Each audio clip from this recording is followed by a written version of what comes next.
Toyota hat designtechnisch mal richtig einen rausgehauen und den neuen vollelektrischen Corolla gezeigt. Der kommt voraussichtlich nächstes Jahr, aber nicht nur in elektrisch.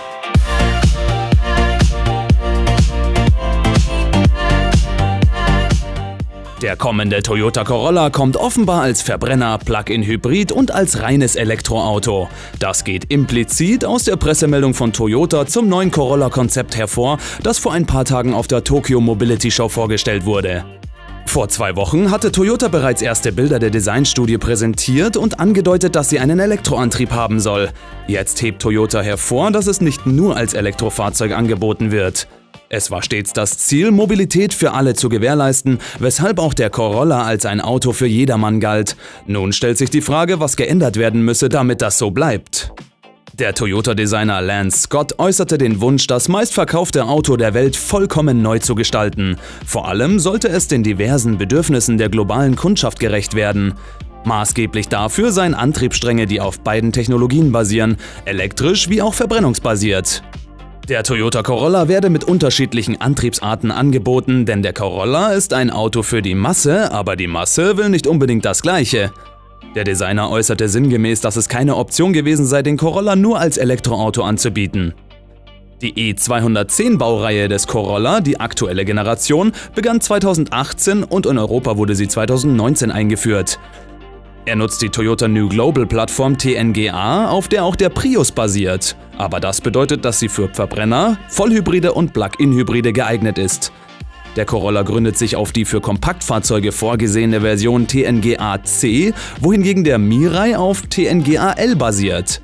Zusammen mit Subaru wurde auch eine elektrische Variante namens e-TNGA entwickelt, die vor allem in den Fahrzeugen Toyota BZ4X und dem neuen CHR Plus zum Einsatz kommt. Der aktuelle Corolla steht mit 6 bzw. 7 Jahren auf dem Markt, kurz vor dem Ende seines Produktzyklus, was darauf hindeutet, dass der neue Corolla 2026 eingeführt werden könnte. Allerdings ließ Toyota Hinweise auf einen Termin für die Markteinführung vermissen. Da Toyota-Studien wie das Urban SUV-Konzept seriennah waren, kann man vermuten, dass es beim Corolla ähnlich sein wird. Das futuristisch aussehende Auto wurde in Nizza entworfen. Allgemein futuristisch und sportlich zugleich mutet das ganze Auto an. Vorne sehen wir ein durchgehendes LED-Leuchtband, das an den Seiten durch zackige Leuchtstreifen ergänzt wird. Auch seitlich darunter sind die Scheinwerfer in die Frontschütze eingebettet. Ganz unten sehen wir noch einen Lufteinlass. Von der Seite erkennen wir die stromlinienförmige und pfeilartige Form des neuen Corolla. Eingelassene Türgriffe verbessern dann nochmals die Aerodynamik. Gen Heck verspitzt sich die Karosserie wieder und fällt dann steil nach einem kleinen Heckspoiler ab. Auch hinten finden wir ein durchgehendes Leuchtband und darunter dann einen aggressiven Diffusor. Das Interieur des Corolla-Konzept wirkt ebenfalls sehr modern. Dank des großen Glasdachs und der dezenten, hellfarbigen Einrichtung erscheint die Kabine sehr hell und optisch leicht. Das Cockpit wirkt, als bestünde es aus nicht viel mehr als einigen Monitoren rund um das Lenkrad und einer schmalen Mittelkonsole. Das Fahrzeug hat keinen Kardantunnel, die Mittelkonsole ruht daher auf einem schlanken Fuß. Haptische Elemente am Lenkrad, ein optionaler Touchscreen vor dem Beifahrersitz und ein Touchpanel auf der Mittelkonsole ermöglichen die Bedienung. Obwohl das Innendesign hochwertig wirkt, sei es nicht die Absicht, den Corolla in eine höhere Kategorie einzustufen.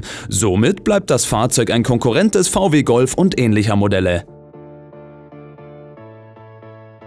Minimalistisch und einfach kann man seine Garage oder auch den Außenbereich mit der 11 kW Wallbox von DI ergänzen. Einstellbar von 6 bis 16 Ampere, Kabellängen von 5 bis 15 Meter und ein- und dreiphasiges Laden ist möglich. Nicht nur mit dem RFID-Chip lässt sich die Wallbox steuern, sondern natürlich auch übers Handy per App. Außerdem gibt es Unterspannung und Überstromschutz, um sich keine Sorgen machen zu müssen. Schaut auf der Website von DI vorbei, denn aktuell gibt es die Wallbox in Schwarz und Weiß ab 249,95 €, falls ihr nur ein 5 Meter Kabel braucht.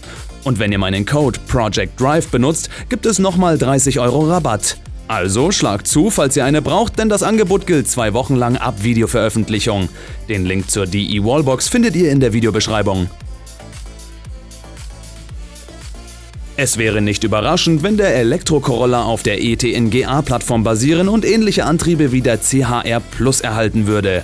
Der CHR Plus ist ja ebenfalls im Kompaktsegment positioniert. Das würde bedeuten, 2 Fronttriebler mit 123 bzw. 165 kW, wobei der leistungsstärkere einen 77 Kilowattstunden Akku für bis zu 609 Kilometer WLTP-Reichweite erhält und ein Allradler mit einem Sprint von 5,2 Sekunden. Allgemein ist es noch etwas zu früh für technische Daten, da kann man eigentlich nur abwarten und gespannt sein. Auch bei möglichen Preisen tappen wir leider noch im Dunkeln. Da Toyota mit dem neuen Corolla aber im gleichen Segment bleiben will und zum Beispiel der Golf weiterhin Hauptkonkurrent bleibt, kann man höchstens mit einem kleinen Preisaufschlag rechnen. Ihr könnt mir aber unter das Video schreiben, was ihr denkt, was der kosten könnte. Wie gefällt euch der neue Toyota Corolla bis jetzt? Sagt mir das gerne in den Kommentaren. Wenn euch meine Videos gefallen, lasst mir ein Abo und einen Daumen nach oben da. Vergesst auch nicht auf meinem Instagram- und TikTok-Kanal vorbeizuschauen. Die Links dazu sind in der Videobeschreibung. Vielen Dank fürs Dranbleiben und wir sehen uns dann beim nächsten Mal. Ciao!